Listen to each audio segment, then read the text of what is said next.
Wednesdays We Read. I'm Hannah.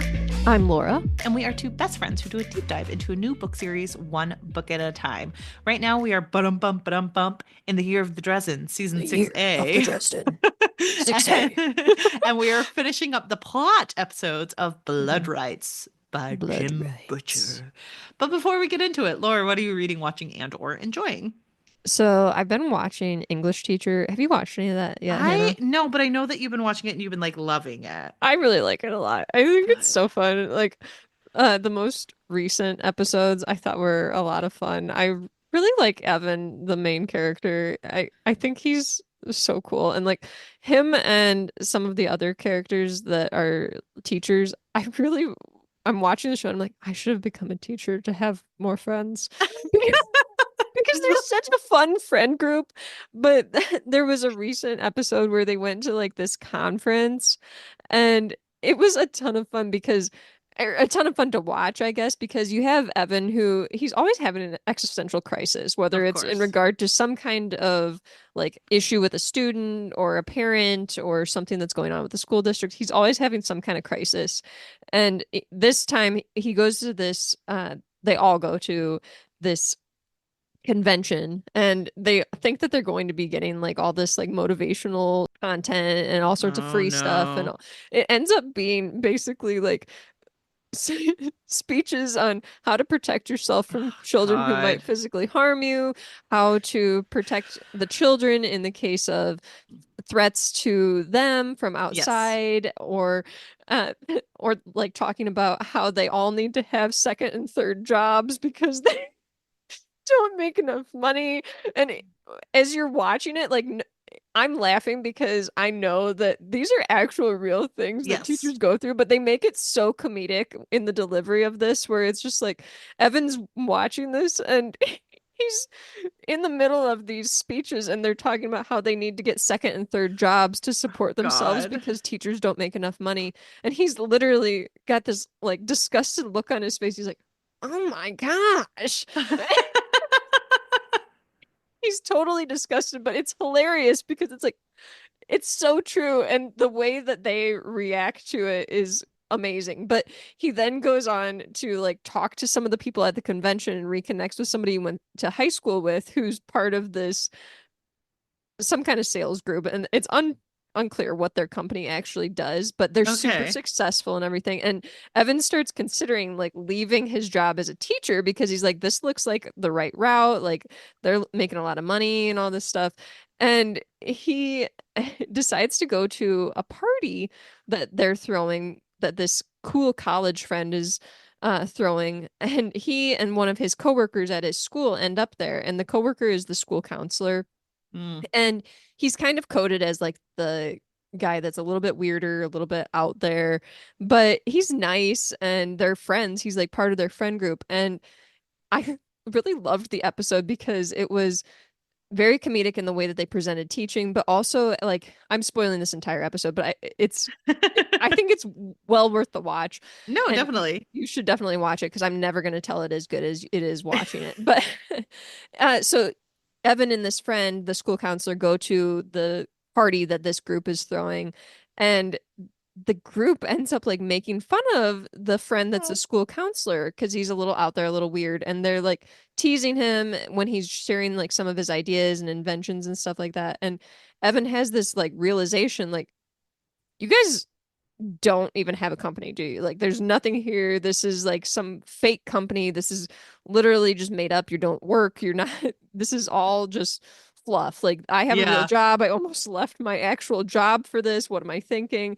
And then he also tells him, like, also lay off of him. Like, he's a smart person who has a master's and he knows how to do all these things. Just leave him alone. And it's such a heartwarming moment where you kind of come full circle with Evan in this crisis in this episode. And then also you see how he is willing to stand up for his own friends, even if he previously has made fun of them or been like, are you serious? Or rolling his eyes or whatever to something they said. And it's really heartwarming. But then I got an even bigger laugh when it was like Evan basically shows the friend like, hey, I stood up for you with them. And he's like, what do you mean? They were making fun of you.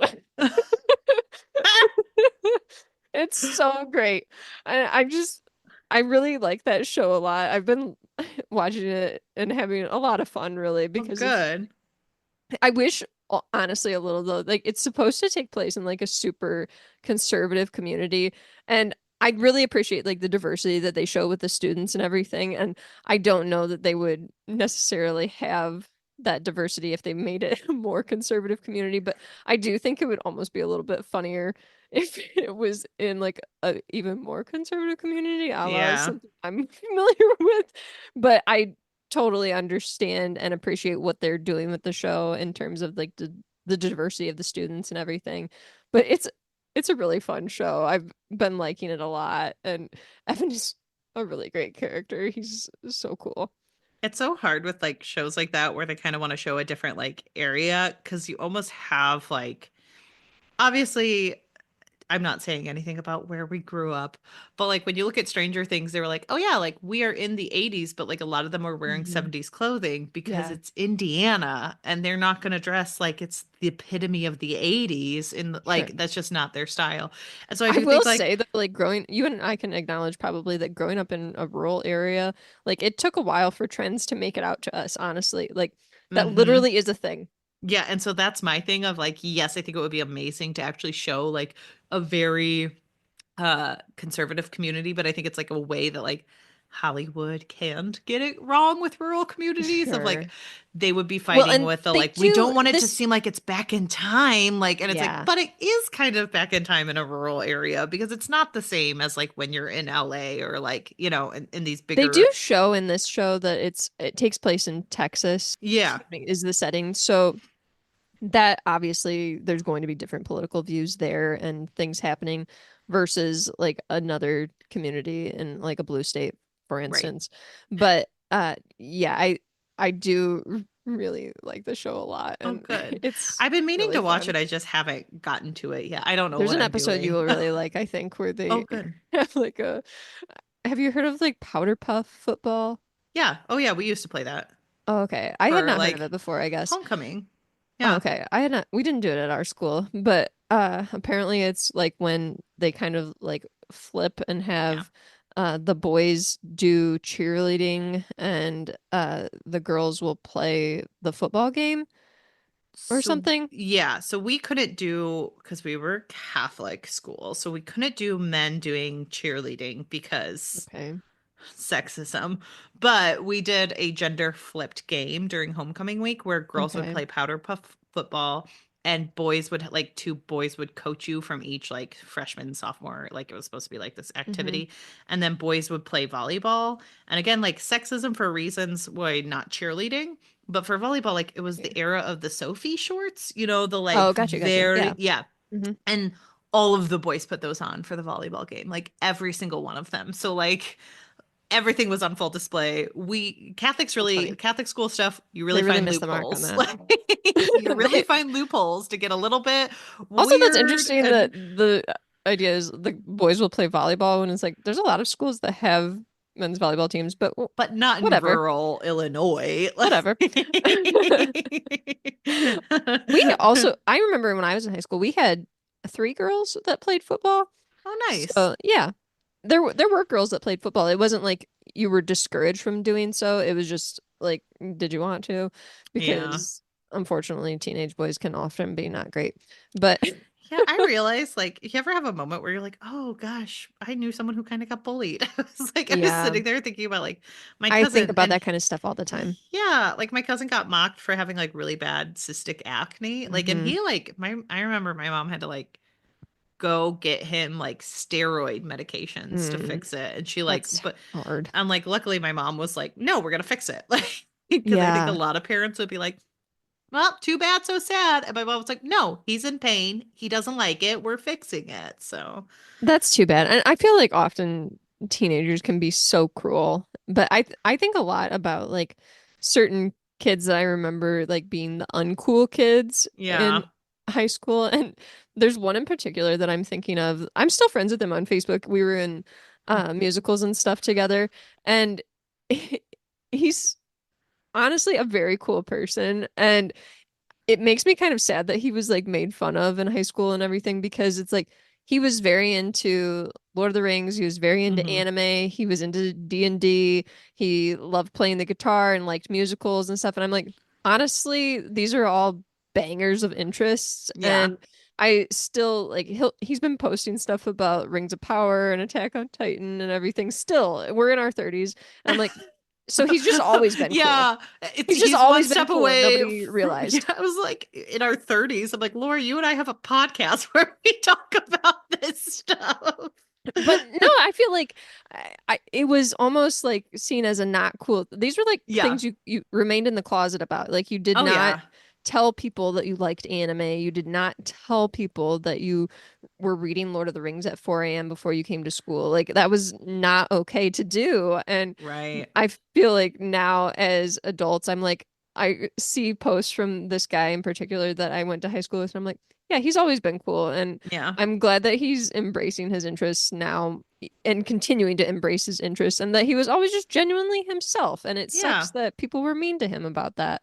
Like, That does I suck. really appreciate people that are genuine and like really comfortable in themselves. And I can see that in him. And it just kind of makes me feel bad in a way, but also happy because it's like he's just himself and Yeah. unashamed by There's his also interests. And that's great. high school is just hard. Like I High remember, school is really hard. Like, and I'm saying this as somebody that was the person who was reading Lord of the Rings and not telling people about it. Like, oh, no, right. that's not cool. I specifically remember freshman year, like one of the girls who like we went to a really tiny grade school, and one of the girls tried to like not invite one of the Only five one. of us who like to a homecoming dinner. And Oh, I like found out and I was just like, no, that's rude. And I was like, and also like in my mind, I was like, you're too weird to have treated someone like this. You get treated poorly all the time. You should know better. And I like yeah. that I wasn't going to go to her house. I was like, I'm not going if this person isn't invited. And I got us invited to like a couple group. And I was like, we're going to Yeah. go there instead because I'm not messing with this. So, I'm not tooting my own horn or anything, but don't be rude. And I didn't have that many like friends in high school to have that kind of situation, I guess. I wasn't invited to a ton of things, but I definitely know I had a lot of anxiety about like revealing my interests and stuff like that yeah. for fear of being made fun of or like getting a weird look or whatever, even though Yeah. I was never made fun of that I know of. I was Maybe behind my told back, but I've been told that I have an air about me that makes me think like I'm better than other people, but really it's just interesting. social anxiety, guys. Mm. So I think I scared people into trying to bully me because they were like, I don't think she would care. And I think she might be mean to me. And I'm like, I can't be mean to anyone. I'm terrified of everyone. Just terrified of people. Yeah, I'm terrified of people, guys. I have to convince myself to like go. I will arrive at a party early and then just sit like 5 blocks away in the car for 15 minutes so I Sounds arrive at an ideal. appropriate time. So Sounds ideal. yeah, I mean, that's why I have a book with me at every turn. So well, I'm glad you're enjoying that. Have you Can I tell you been? about a fun book that Yes, I absolutely like love? Okay. yes. So I recently put out my review of this book on FanFi Addict because I'm part of the FanFi Addict team now. Ah, So you can check out some of congratulations. my reviews over there and all the reviews from the FanFi Addict team. There's lots of awesome people over there putting out cool stuff. Mhm. But I read Chronicles of Gam Gam #2, The Wishing Stone. So, Hannah, Great last year I name. read A Necromancer called Gam Gam by Adam Holcombe and loved it. And so then Adam put out like a month ago or maybe more than that. It might have been a while ago, like a ARC sign up. And I was like, oh my gosh, I have to sign up for this because I Yeah, love this book so much. because you're his So biggest fan. freaking good. Oh, So freaking good. good. The second book is called The Wishing Stone, and if you're into like D&D, it has kind of a similar feel as far as like the plot following like kind of a D&D quest type thing and the Okay. way that characters are brought in. But I would say this is more of a all ages fantasy story because I would feel comfortable sharing this story with middle graders or like some of the words are obviously a little big and some of the themes would maybe need to be explain because Right. like a younger kid isn't going to be able to pick up on like, oh wow, this is actually a very deep look at grief. But Oh, yeah. it's such a beautiful book. And in the first book, we're dealing a lot with like the struggles that the main character is having to overcome like the loss of a parent and bringing in other people into her life and everything and learning to trust more. And in this book, we're kind of delving into how we can not just acknowledge grief, but kind of embrace it, and how we can reflect upon like memories and good times, and how that can be like a catalyst for growth Right. through our grief. Because I I think it's healthy to acknowledge that we are grieving or that we're sad and not just Yeah. push it away. And I really think that Adam Holcombe does a fantastic job, because this is a short book. This is a novella, but Holcombe does a really fantastic job keeping the series lighthearted, but also like packing a punch, because the characters are dealing with a really quick plot. Like things are happening at a very fast speed because we Yeah. need to work through these 120 pages, to get to get to the end. But there's so much depth to these stories that I really appreciate how he leans into the characters and the emotions that they're dealing with and the situations that they're in. And it feels like he's giving them enough time to sit with some of the things that they're dealing with, which I really appreciate, because I honestly prefer the way that it's kind of balanced, where there's more of an emphasis on the actual emotions and difficult topics and grief that the characters are working through, instead of, will they get to this place, or Right. do they meet this character?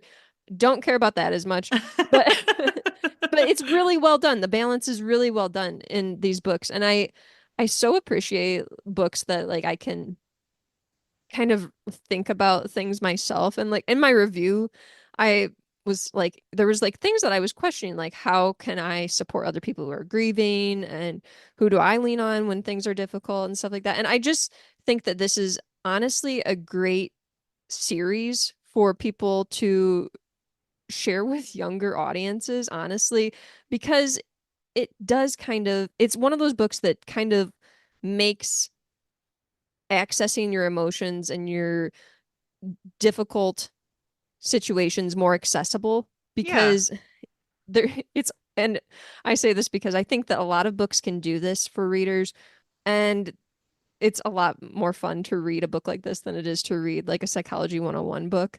Right. So I think that Holcombe does a really great job. I cried in both of these books because I just think that they're really well done, and Yeah. they just kind of hit a part of me that I think doesn't get hit as much. And Right. I really, really appreciate his writing, and I hope that he continues on with this series, because they're just perfect little chunks of books that you can read in a sitting. They're fun characters who support each other and they're fun to read. They're fun to read, and I think that there's a lot more to come in terms of their growth in the future. So I'm excited to see where he goes with the series, but I also just really appreciate all the kindness and the care that he takes when crafting the story and the characters. So I'd highly, highly recommend them. And if you're looking for like a book to maybe like read with your kids or something, I think that these would be great books to do that. And yeah, I don't know Adam that well, but just from reading these books, I'm like, this seems like an extremely kind person to put together a book like this. And from just interactions on Twitter, Adam seems very kind. So I highly recommend The Wishing Stone. It was so, so fun, so, so sweet. And I cried. So Good. there's that. Hey, good. I love a good book that'll make you cry. A glowing recommendation from Laura. So everyone should go Absolutely. check that Yeah, out. definitely check it out. Hannah, what have you been reading and watching or enjoying? It was Agatha all Yay! along. I was gonna mention that, but I was like, no, save it for next week because you just want to rant about it forever. I started watching it. I'm all caught up. I sat down last night. Yay! I was like doing something where I was like, oh, I still have like a little bit of like work on the wedding stuff to do. And I was like, I'm gonna like start playing it and I'll like keep doing the wedding stuff. And then I was like, I can't do that. And so I like stopped playing But it, then you were finished like, what I was doing. down, Yeah, down, down the down the road, road, down the down the witch's witch's road. road. So good! It's so good. I loved it. Yeah, so like I had to What a stop what I was freaking doing. amazing spin-off. This was like, I've heard notoriously that like none of the people who actually like direct the films really get involved with the TV shows, and they should, because the TV shows like Agatha All Along and like WandaVision are so WandaVision, good. good. They're just doing so many unique things, and like Ms. I Marvel is really good. I really loved Ms. Marvel. yeah, Ms. Marvel was amazing. Like it made me cry so much. Mhm. So I feel like a lot of these TV shows where they're letting them play with like what it means to be a comic book is great. And like I I called a couple of things because some of them I are mean, easy to I call, did but too, like but come on. it's okay because like that's not the point of this. Like the No, point of it is to be kind, and it is technically, it's definitely like a spin-off of WandaVision yeah. because there are so many different elements of There's a WandaVision with lot like the there's a lot of playing. callbacks. Yeah, there's so many like callbacks, playing with the timelines, having people dressed up in different ways. It was like Yep. giving like very much WandaVision. Hmm. And like I loved what they did with the like big bads that are currently the big bads, Yep. because like the horror elements are direct pulls from the most recent Doctor Strange and the way they have Wanda Yep. move, which makes it like so witchy and so unique.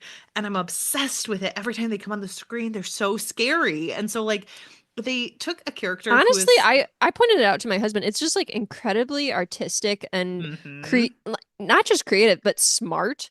The way yes. that so we just brief spoilers. This is following Agatha Harkness and her coven that she takes through these trials. But each trial is like depicting a different like kind of horror movie. Yes. And It's I love that. And I pointed out to my husband in the second trial, I was like, oh my gosh, it's horror. Each of them are going to be horror movies. mhm. And he was like, oh my gosh, that's so cool. We've been loving this show. It's been so much fun. I love it so much. Someone pick it up to do a TV Tuesday with us so we could just talk about Yes. it. Because I'm gonna go on I Twitter right now and ask if anyone wants to do a TV perfect. Tuesday on this.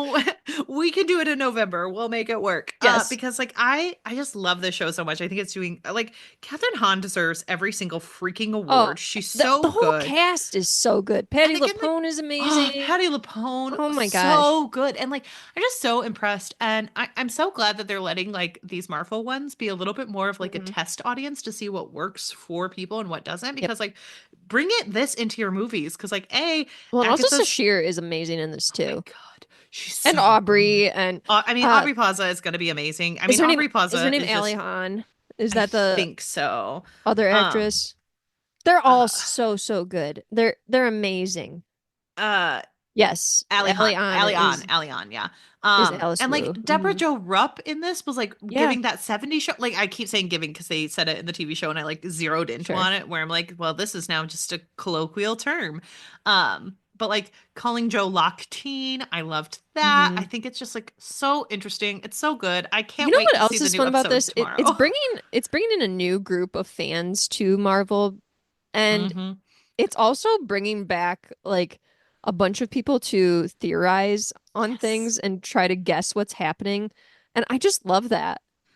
It's really, so this is the first time you've been able to experience it because this was very much WandaVision's energy Yes, and I you know had people have been not been talking about it on TikTok. They're like, hmm everybody was theorizing about WandaVision. It's so great that we're doing this again. And I'm like, I think it's so much fun. I'm like, all of my feed on TikTok is Agatha all along Oh my because gosh. I've just been searching it. I just love I it. I finished last night and I immediately went to TikTok to like A, Yeah. see what Jay Stoobs is doing because I'm obsessed with her, but like B, see like what other creators are saying because this is just so much fun. And this is like Marvel at its best, is like Yes. we're like inclusive people who are huge Marvel fans are getting excited about something because then like you get to hear the history of the comic books. And that's where Hmm. my sweet spot is someone who like loves researching old comic book lines, like Yep. learning about what the like Seven used to be, learning about Agatha's background, like, and her child and how they're shifting it and changing it. Small spoilers, but like, so good. Aubrey Plaza. I will say, like, I definitely I like love Aubrey Plaza Aubrey in this. Plaza. She's one of my favorite actresses. I do hope we get to see a little bit more with her character because right now it's just Aubrey Plaza in an Aubrey Plaza role, and I would like to Sure. see like some more muscles being stretched with her a little bit. But that's like my only small like, ugh, I wish we would give her a little bit more than just like maniacally cackling as she's on a broom. I Like, think that Aubrey needs to be pushed a little more in some of her roles, if that makes sense. She has a lot yes. of range, but I think people really appreciate her sarcasm and some of the April Ludgate of it all, Yes. that they want more of that, which is fine. She's not bad at all. No. She's doing a No, great she's not job, but bad in this, I but do think though she has the acting chops to have taken this in a slightly different direction with a hmm little bit less of the I dig your groovy tunes, man. I said I could dig your yeah. groovy tunes, man. Like and that's kind of the vibes that she gives off for a lot of the humor Yeah, delivery. it is unique where like she got April Ludgate. It was a part created for her. And then it feels like everyone was like, "Well, we love her in that." But I'm like, "But she was also like in Scott Pilgrim versus the Yep. World as someone who like emoted a little bit more. And she's hmm been in other movies where she's done interesting stuff. So like, I mean, recently she was in The White Lotus, and that yeah, was a I didn't very watch different that. role, and I think she did well in that as well. Okay. So I never finished White Lotus just because there were a lot of like pushback from Native Hawaiians on like, That's very fair. I was yeah. literally in a daze when I had COVID and That's fair. watched all the Marvel movies and that. So, No, that's very fair. So, but loving this, can't wait to watch more. So excited to be caught up with it because damn was this a really good show, and the it's so songs, freaking good. man. I've been walking around singing The Witch's Road Down the Witch's Road. Oh yeah. as well as Season of the Witch. Like this hmm is the season of the witch. They're So so good. and then for reading, I have like something scheduled for like next week or like, 3 days from now when this episode comes out. Yeah, so you're reading your marriage license? So I'm reading I have the appointment next Tuesday. So But not yet. not yet. I'm not reading that yet. I am reading like guest lists and table places and things like that.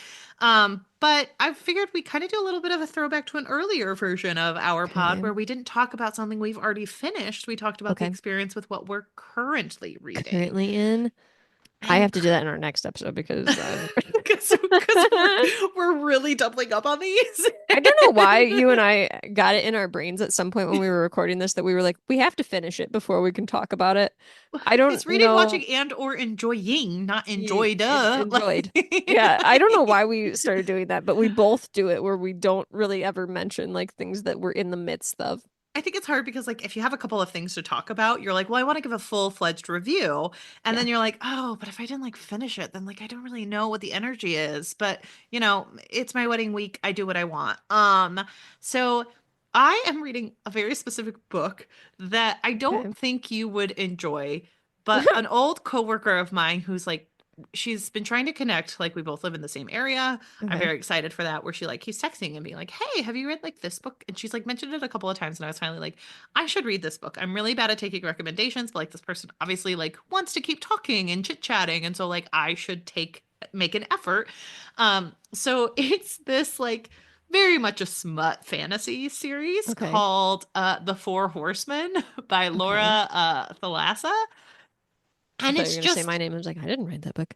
no, it's the first one is called Pestilence, and it's just about a Okay. woman who's trying to kill Pestilence. Like the four horsemen arrived, Okay. the other three disappeared, but Pestilence has like come through and like a plague has wiped everything out. This gives me Good Omens vibes a little bit, but okay. Yes, and it's very like modern day. She used to be a firefighter because like Okay. when the four horsemen came through, like all of technology was wiped out. So it's very like post-apocalyptical, but like pretty easy reading, I would say. I like sat down and read hmm 70 pages. Um, and she goes to kill Pestilence, but of course he is a four horseman of the apocalypse, so he Sure. can't die. And then he Yeah. captures her and he starts taking her with him. And he is a very hot blonde man with very ripped abs. And Yeah. this was like a Kindle Unlimited book that came out Okay. that my coworker like loves these books. She thinks they're great. And like I'm enjoying myself. I think there's something about these books where like you and I have gone into books where we could read something very similar and if people are like hmm this is the greatest book of all time, we're both like let's laugh at this one. But I'm like no, this one is like it's not pretending to be like the best thing you're ever going to read, but it's a Sure. good time and I'm having a Sure. good time with it. And so I think like with that energy it's just like a dark romance that's a little smutty and just like very much about this man's abs. Like if you looked up the original like Kindle Unlimited version of the book cover, you would be like, yeah, that makes sense. And then it was republished by like Bloom hmm Publishing, which is a more like, oh, these books that have already been published, let's like republish them under our imprint and like make some money off of them. So Okay. I'm reading that currently. Great time, guys. Like if you want something to just like get you through a wedding, pick it up. You're gonna have a good time. Because I'm just like, Okay. yeah, sure. Um, and then on the other side of things, on my phone, when I need like breaks, I'm Mhm. reading an arc of Watermoon by Samantha Soto Yambo. This book is so hauntingly beautiful. I'm Oh, obsessed with it. So it doesn't what's it come out about? until 2025, but it is about this like pawn shop that exists in Tokyo, but you can only enter the pawn shop if you have regrets and you think you're going to be Ooh, entering this ramen store, but you enter this pawn shop and you are traded for your regret. And this I kind pawn of love shop, that. it's so That good, gives me Laura. Night Circus vibes almost. Yes, it's like night circus. It's just so it's like this fantasy reality. So like we meet this girl. It's the night her dad is retiring from the pawn shop, and the next day he is missing, and she has to figure out what happened to him. And she is helped by this man who suddenly walks in the pawn shop. He's game to help her, and they have to go into this magical world. I'm in the scene of this book, not giving any spoilers, but there's a scene in the book where they enter into this like because it's all about different like realities. Okay, They enter into a reality that's like drawn like the pages of a book and is like and she, like that's cool. it starts raining and like these tattoos start like lifting off of her and showing you the like the story of her life. It is That's cool. beautiful. It is magical. It doesn't come out until 2025, but you should all be like That bookmarking this honestly book kind to of gives me read. like goosebumps thinking about that concept, really. It's mind-bogglingly like I'm reading it the entire time being like, is this a fantastic novel? Like I just get impressed every time I'm reading Sure. it. So so far I'm only 25% of the way through because it's only when I'm taking breaks, but Hmm. like every time I pick it up I'm like, yeah, I freaking love this book. I'm having a good time. It's so beautiful. So Oh, yeah, that's make great. sure you could probably go on NetGalley and see if you get a copy. So I'm probably not going to be able to because my net gallery ratio is terrible because I mean, usually what I I'm do is I will bad. write a quick review or two, like, and then and then make a request because you're more likely after you recently reviewed Oh, something to really? get your Okay. request, I think. So that's a NetGalley tip for you. I may be wrong, Well, but so those are the things I'm enjoying. awesome. Active verb. A little bit two very different vibes. I dig it though. I think sometimes it's good to have like, oh, this is the I book I'm like, often yeah. have like weird mixes of things going on where you're like watching a witchy show and then you're also reading something that's, Reading about pestilence, yeah, having really rock hard abs and yeah, controlling infection. Yeah, it's a good time. So, I dig it. all right, with that, should we dive in? Let's do it. And Hannah, I'm gonna have to be honest here. I did not take notes on this last section, so you might have to Well, walk me through some things because I had so some moments where I was like, what if you happened here? remember What? from mere days ago when we last recorded, Yes. Harry and Murph were headed to the vampire lair where there's a blood drive Mhm. about to occur. So Yes. time is a ticking. And they end up going to Cabrini Green. Hmm. Um, back to Hannah's context corner. Cabrini Green's history is very tumultuous. It is a place that had a lot of like housing apartment buildings that were very run down. It was well known to be a very overwrought place in Chicago. Okay. And they kind of do go into this history. However, at the point in time that Butcher is writing this book, a lot of Cabrini Green had already been shut down. So it's Because it's interesting that interesting because I'm pretty sure he mentions like homeless people and bag ladies. he does. And like there would have been still people coming through, but he also talks about like the habitants of Cabrini Green who are still living in these like housing developments. And Hmm. like I believe at this point, at least one of the apartment buildings was shut down by this point and Okay. closed, and probably close to either being bulldozed or already bulldozed. Okay. Um, so I do believe at that point a building had already been knocked down. So it's one of those where he's researching back in 2007. I'm sure it was harder to research Cabrini Sure. Green, but it's interesting he chose this location about a book about Yeah. mostly white people when Cabrini Green was historically a black neighborhood Yeah. due to Weird things like choice, but redlining. okay.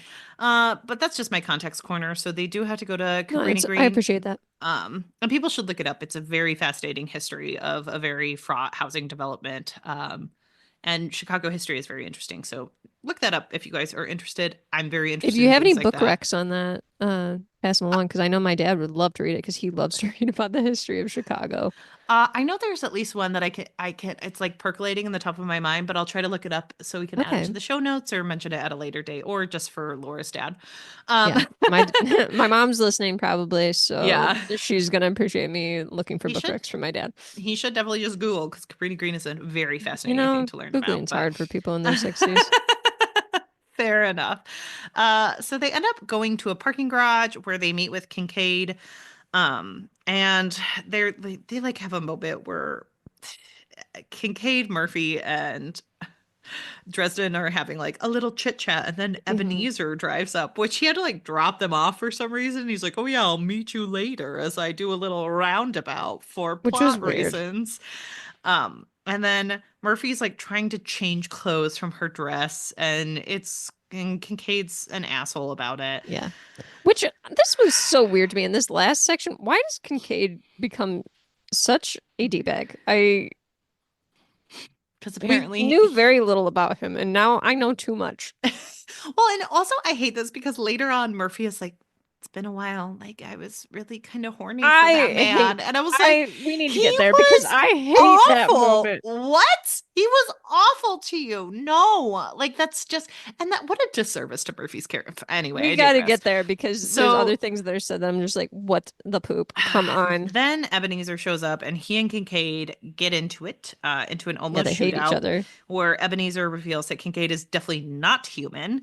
And Kincaid is kind of like, you're a hypocrite. And then Harry has to stand between them. But during this time, And he's like, I value the kids. They almost shoot him. Harry's standing there. He's like, I value the kid's life more than anything.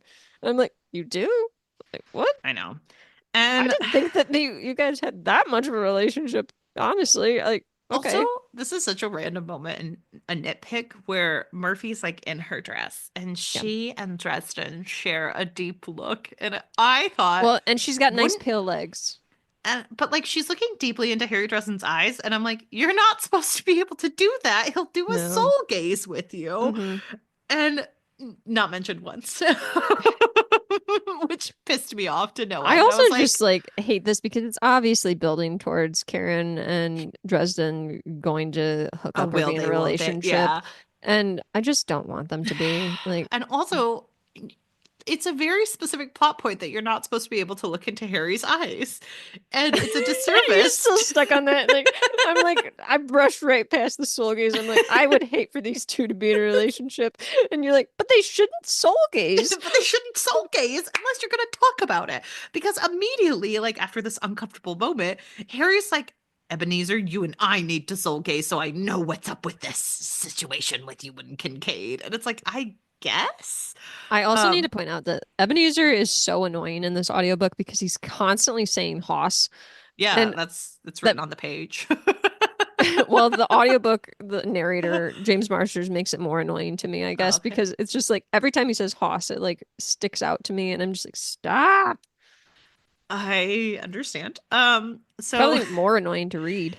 this is also a moment where like A, Harry didn't do a soul gaze with Murphy, and B, he's like, I'm doing the soul gaze. It's where you see people's deepest secrets, but it is kind of limited. So like I didn't get to see all of Seriously, like, Ebenezer. come Like on. all I really got from him is he's wise with magic. And I'm like, what are That's not you enough. talking about?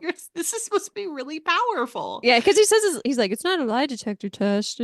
It doesn't shine a light into every shadowy corner. Like, okay. Oh God.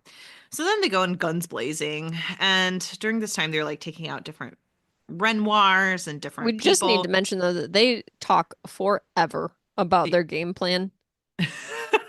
And then their game plan is just like, and even in the moment, Their Harry game is plan like, is bogus. Harry goes, it's kind of like the Muppets, and Kincaid's like, that's a bad game plan. Let's talk about it for 3 more pages. Like, but I kind of skipped over all of that. So we also like during this You moment, should skip Harry over it. looks at Murphy, and she looks like an archangel, which seems like it's foreshadowing. Um, Oh, this time they have to take out 5 victims. One of them is a Renoir. Murphy helps to kill them, and it really takes a toll on her as like it a goes. re you mean not Oh, a not a Renoir. It's not a painting. What yeah, I is was it called? a Renfield. Renfield, or Renoir. I was like, I like Renoir. What? finding How did I miss that? It's Renfield. Renfield. Yeah. Uh, so, and then Kincaid also attacks with some type of demonic force coming out of him. Yeah, It's like this giant, like, demon thing. like winged thing. Yeah, Yeah. They reconvene after the first fight. Kincaid wants to split up, but the other two do not. They want yeah. to go Don't after blame him. these hostages first, and he thinks that that's an amateur hour. But he doesn't want to break the contract, so he does agree. So they get to this like area where there are so many things keeping these hostages contained, which obviously I don't think they're very good vampires then if they can't keep these hostages Obviously, they're under not very control. good vampires. We've learned that in how many freaking books? I just like they're like They're there's a a hot bomb mess. that You could people who've been around for but centuries they're could have also figured out a better game plan. but they're also smart enough to set up like bomb traps. And I'm just like, shouldn't your power be able to overwhelm these like lesser beings? But no, you need a bomb trap like Yeah. Scooby Doo. So anyway, they have to like Well, because crawl. he says something about like they're not good at defensive magic, and I hate the just like excusing away where it's just like, no, you just didn't want to write a Yeah, little no, bit it's just more. like they look deep into each other's eyes. Soul gazes aren't that important, even though I've made Yeah. them so important over the course of 5 books. So Murphy ends up having to crawl in through a bomb field to get some children and just like take off her pants Why? Explain to me this, Hannah. This is what I could not because figure out when I was listening to the audiobook. Because why did she have to take off her pants? she was Why? in jeans and jeans have a millimeter of space on them, and that means that they could have hit the bomb. That was the reason. That's the most bogus thing I've ever heard. Well, And now she it, has her pants off, it makes me so so mad because then I had to have hear so many times about Dresden being about her in tight shock ass. about her tight It was ass and her panties and her her, flowery panties and her beautiful pale legs and how nice her ass is and how she's got panties on. Never would have guessed you're wearing panties. Like, also is she wearing panties, Dresden? I don't think Butcher knows how a butt works. At one point he goes, "You need to stop clenching," and she goes, "I'm not." And I was like, "What are you How is she talking clenching? about?" Like because her butt is so perky that it looks too perky, so they thought she was clenching her rear end as she climbed As through she a bomb. climbs? But really, it's just she's so muscular that her butt is so perky. I don't think they understand how That's not muscles how work butts then. work. No, that it wouldn't it wouldn't be that type of situation, honestly. But That's okay. you wouldn't be like, wow, you have a really like Hannah, you have a really thick ass. You must be clenching. What? So if she's clenching, because I'm thinking if somebody's clenching their butt, there's no way they're going to be able to climb around in things. I know. And so that's why she says she's not clenching it, Laura. Okay. Anyway, so But I she's guess mystery solved as crawling. to why And she's then in her panties. Marva comes through. She's trying to fight towards Harry. Or, yeah, Harry is able Hmm. to make some sort of fire stick to fight off of the vampires. He and Kincaid are still fighting with them. Uh, and his hand, like, Harry's hand gets burned during this time, like Like with really Marva's. badly. Yeah, really, really badly. And it's like with Marva's, like, he tries to touch her and like something happens. It's really strange. Then they set off a bomb inside while Harry shields all Mhm. of the kids. Um, Because don't forget when he figured out that some of these hostages were kids, he's like, children. Oh, well, that's I'm gonna kill somebody. This makes me so infuriated. It's kids. so Kincaid has said he's never seen a wizard like this, and Harry's like, "You still haven't seen one yet." And it's Oh because my he wants to gosh. like defect on the bill, and he hopes he's scaring Kincaid a little Hmm. bit. And so they exit out of the building, and Kincaid's like, "You need my money by Tuesday," and he takes his demon ass out of here. Harry says he'll has to get ready for round 2 with the entropy curse coming. And Ebenezer asks how he can help. They all go back to Harry's apartment. He is likely concussed. There he talks Yeah, to because he wakes up and he Ebenezer. like doesn't remember being there. And he's like, we shouldn't go back to my apartment. This seems unsafe for us to be there. And they're like, we've been here 2 hours. That was funny. I just like that's very cinematic where you see someone being like, I don't think we should go back to the apartment. It'd be really unsafe. And they're like, Harry We're in would your apartment right be in now. here for 2 hours, then it's just like a jump scare. Like I think that's a Yeah. very cinematic. I always like those moments. There he talks to Ebenezer, and we find out that Ebenezer is the 007 of the White Council. He's an assassin, basically. He has a license to He kill, literally has a Laura. license to kill. And Harry's basically like, my entire life is a lie. He's like, well, and that was like Harry in this book has been like, Ebenezer's the one who taught me why magic is important. Magic is important. I Mhm. think magic should be there to protect people. I think it should have rules. And then Meanwhile, he's going out killing people. he's like, my mentor doesn't believe Hmm. this. And Ebenezer's like, I do believe this. I just believe one specific person might have to work outside the law, and I am that person. Yep, And one day you will be James Bond. I mean, Harry Dresden. basically. uh, he also trained Harry's mother. Mom. We also found out that he killed a lot of vampires in the Yeah, last book well, yeah. off screen. He never told Harry, and because he didn't know if he was going to kill Harry or not when he first came to Hmm. live with him. That's why Harry was there, because of the license to kill. Yeah, Uh obviously. Okay. Harry obviously feels betrayed by this, and the fact that Ebenezer told him magic was so important and yet was breaking all of the rules. Ebenezer offers to help him that evening, and he says that he can't be around him right now. Which also, like, Harry, accept the help. Okay. Like, Yeah. get mad at him later. Like, I get So mad at my I'm not gonna lie, sisters. like some of these like things where he's getting these shocking reveals, I'm like, really, you have to take a moment. There's too much going on. There's too much going on. Accept the help, and then be like, look, we can do this now, but later I Yeah. can't. Yeah. Oh, I forgot to tell people I was reading, watching, and enjoying the Labyrinth concert I went to. Oh I yes. digress. We'll talk about it. I'll talk about it next time, guys. Just Okay. a small Easter egg. Laura, remind me. I'm wearing my Labyrinth concert Okay. Wear it t-shirt right the next now. time we record to remind me. Perfect. So uh, let me find my spot in my notes. So many digressions. So yeah, Ebenezer leaves. They realize that it's probably Thomas's father who is behind all of this Hmm. for reasons. Because he wants to control Arturo, but Arturo is in love, so he So he can no can't be longer be controlled. controlled. Uh, The power of love, y'all. so The Thomas went power to of love. his ex-wives, Henry VIII style, to get them on board, and he Hmm. manipulated them by telling them about the will. And that's who is the coven singing down the witch's road and trying to Yes. kill Harry. Down the witch's road we go. So they are going to try to kill Harry tonight because Harry is the linchpin of Hmm. not stopping Arturo. Yep. Harry calls Thomas, and it's Anari who tells him that Thomas has been kidnapped.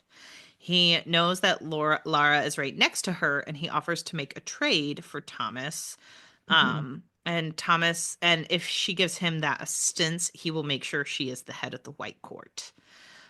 She has him meet him by Arturo's studio. I'm like, why are they always meeting at the studio? I There's don't know why they always pick these spots to meet that like, are just like meet outside the too house. Who weird. cares? Like, I don't know. Also, It may be a so little bit too obvious, but whatever. so they meet at the studio, and we find out that Justine is alive, but she's like barely Shock. herself because Yeah. Thomas had to be pulled away from her at a Well, and very then troubling like moment. Murphy even says like, I don't like that this happened to her. I'm like, yeah, nobody does, Nobody Murphy. does. But also, this is a mind-boggling moment where she is brought out because they're like, "Oh, she can sense Thomas because they love each other. They've been feeding off each other for years and years and years." And she's like, "I see darkness and shackles." And then Laura is like, "He's in the dungeon on the estate." And I'm like, "I think you could have guessed that." I don't know why that wasn't brought up sooner. She could have been like, "Hey, my dad murders a lot of people in this Oh, specific you know what? location." I just remembered my dad has a dungeon. What? Oh, now that you mention it, shackles. Just Oh, word association here. Laura. You know what? She is a victim of her father, so maybe she has okay. PTSD and she can't think about it, but still. Okay. Uh, so anyway, they go to the most obvious location Thomas could possibly be, and the bodyguards like come out because Laura's there with Harry and Anari, Hmm. and they're trying to like turn on Laura, kill Anari. Oh, this is before they go to Thomas. Like these bodyguards just pop out of nowhere and try to kill Laura and Anari.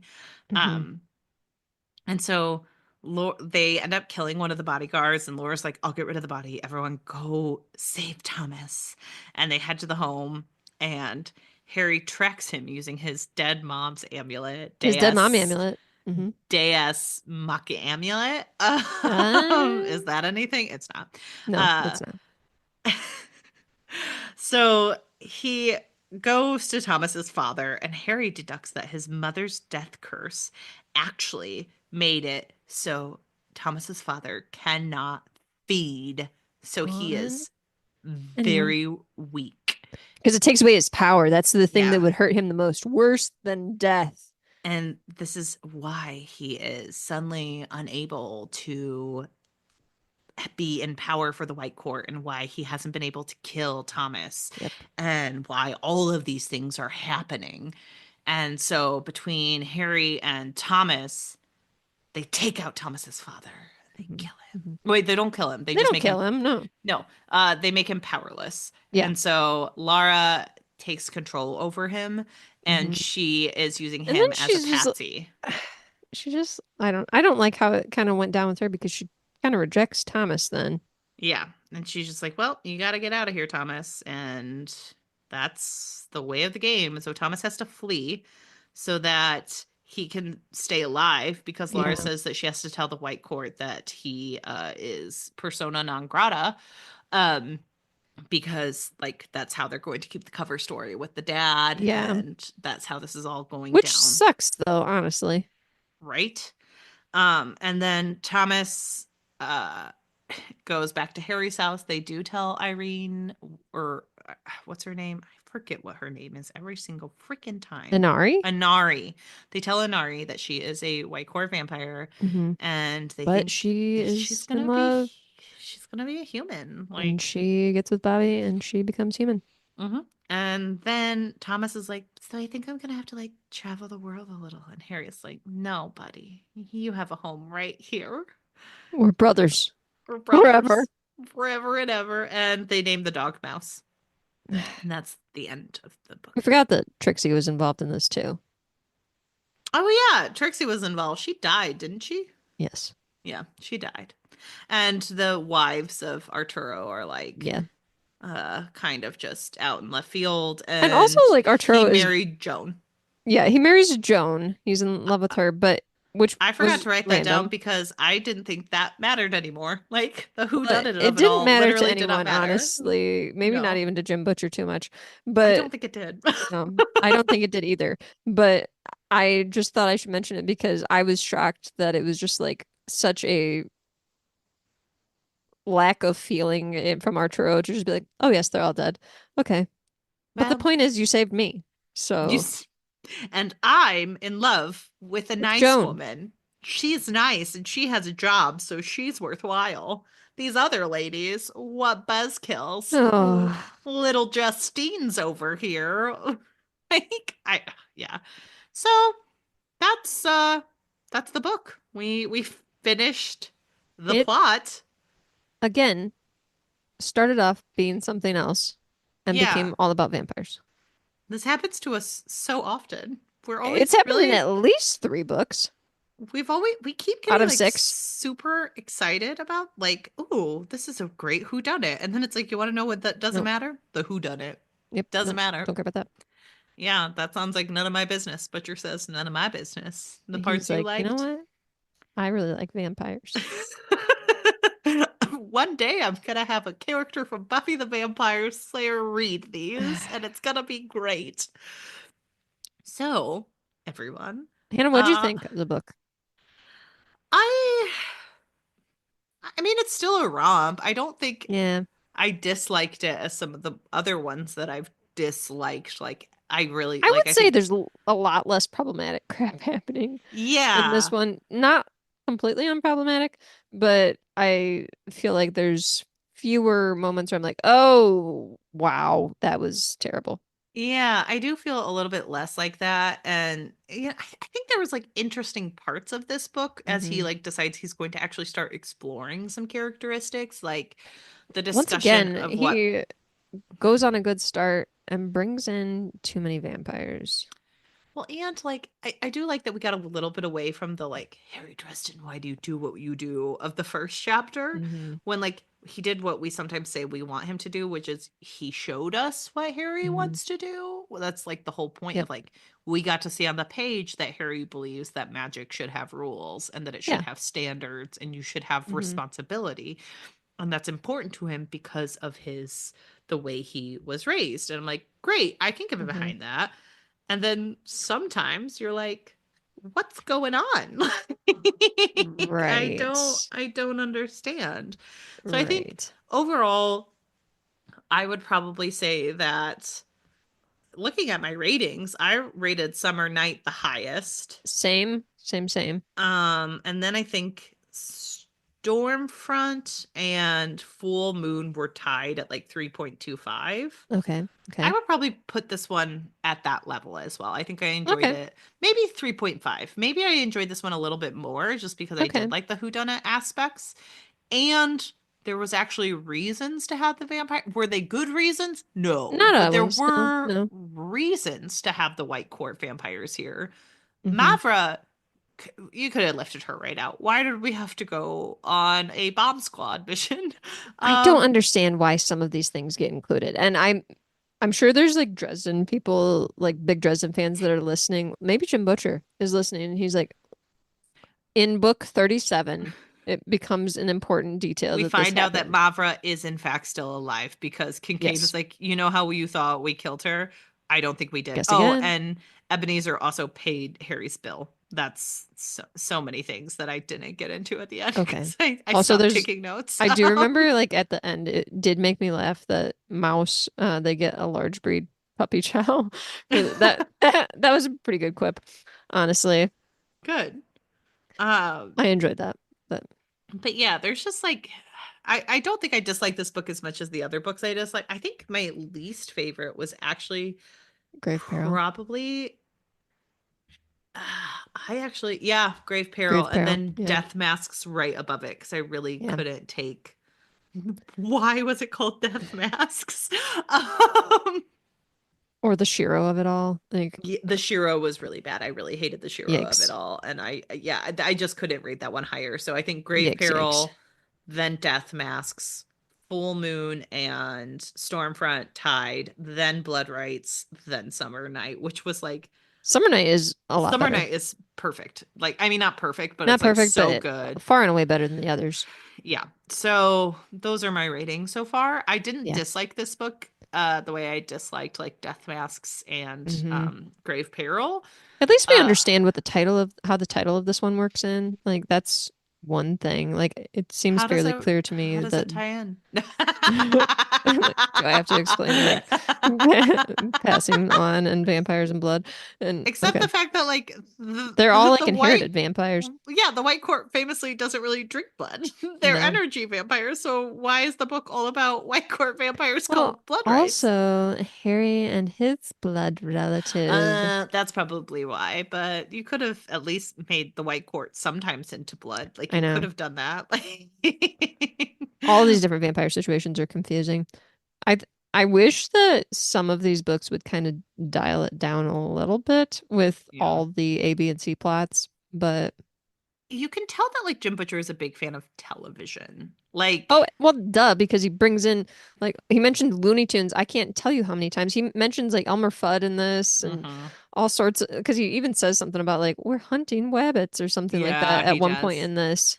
Yes, he does. So I think like because he's interested in television, like that is a very standard plot breakdown for Hmm. television, especially during this time period.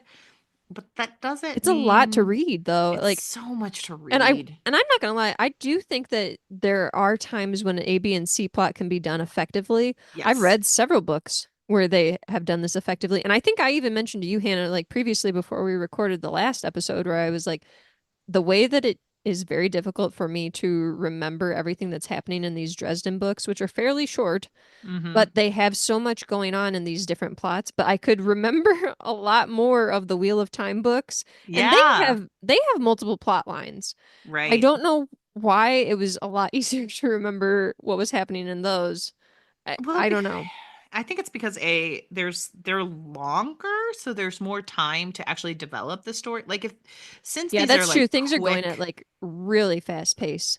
so like that's my thing of like trick, like a whole plot point of this is like who's trying to kill these women. And Hmm. Trixie, like literally there's not enough time, so Trixie has to walk out of a room and be like, me, it's me, look over Yeah. here. And it's like, well, You that's never not. guessed. Yeah, and it's like, well, of course I didn't guess. We're only a third of the way through the Yeah. novel. Like, it just doesn't make sense Hmm. on the page. So I think when you're rushing that, it's really hard to keep track of all of these different things. But I do wish though that Butcher would maybe devote a little more time to like a singular plot that he comes up with because I don't think any of them are bad ideas, honestly. no. Like, I think that if he was able to flesh them out a little more, it might actually improve the enjoyment of the book if Mhm. he, and this might be a thing too. We don't know what kind of deals he was getting. We're assuming by book 6, though, that he maybe would have a better deal from whatever his publisher was, that he could have, kind of given a little more time to some of these things on the page. But I really feel like if he was able to devote a little more substance to some of these plot lines, it would have really improved the book. Yeah, I agree. Hard agree. And he's Well, he's got some writing chops. It's not like he's not able to do it, but I think just from like the standpoint of us being like we're a little confused at times. what's happening? Why do I have to Like, keep such detailed notes on this book where why do I have to take notes on this book when I I was didn't able to have to do like that before? raw dog some books Wheel of of the Wheel of Time. Time. So I don't know why this one is so different. Yeah. Well, Why you did know, Karen have her pants off? The world may never know. well, I knew. I told you. You just didn't believe You know me. what? I don't think that that's a real reason. I'm not buying that as a real reason. It's almost like it's just plot contrivance so It's she could almost like later they made that say, up.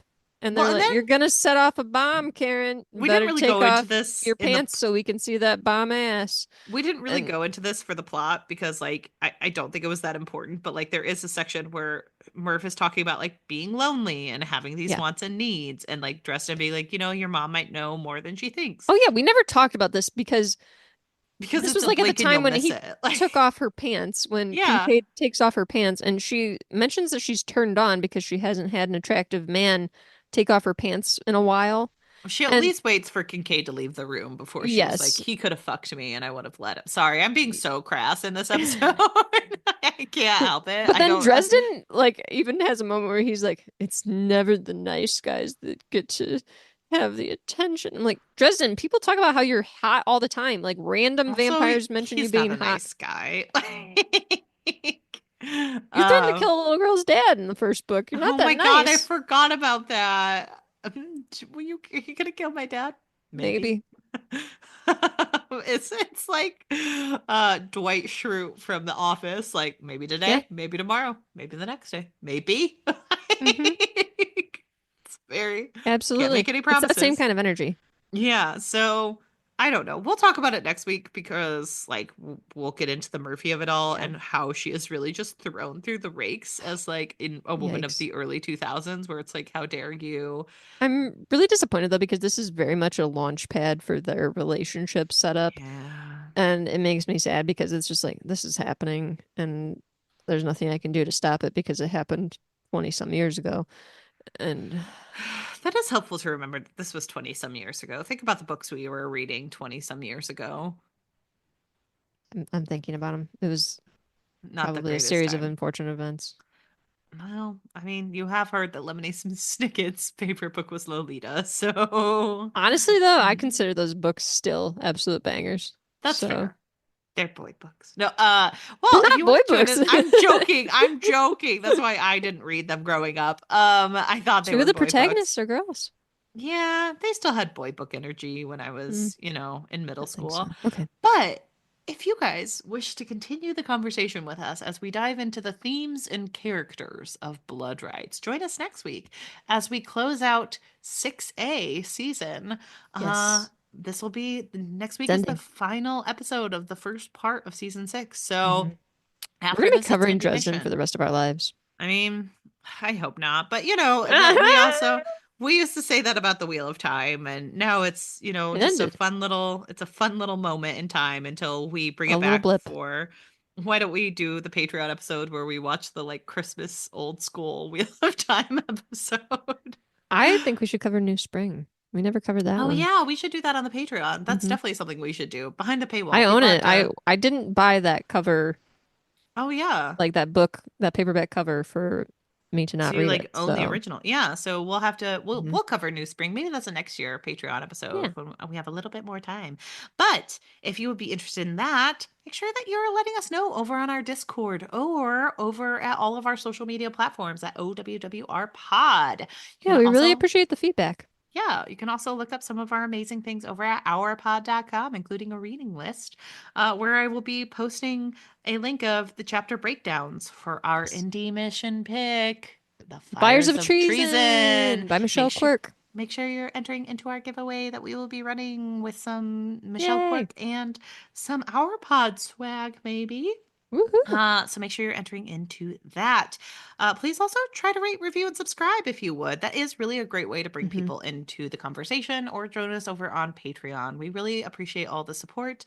You can always just make sure I just filed taxes for last year on our Patreon with all of our expenses. You know what? So Worth it.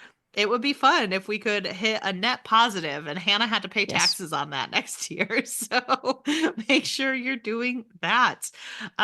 Just let us know what you want to see over there, and we'd be happy to do it. And join us next And week thanks for for listening. We really yes. appreciate it. Bye, everyone. Bye.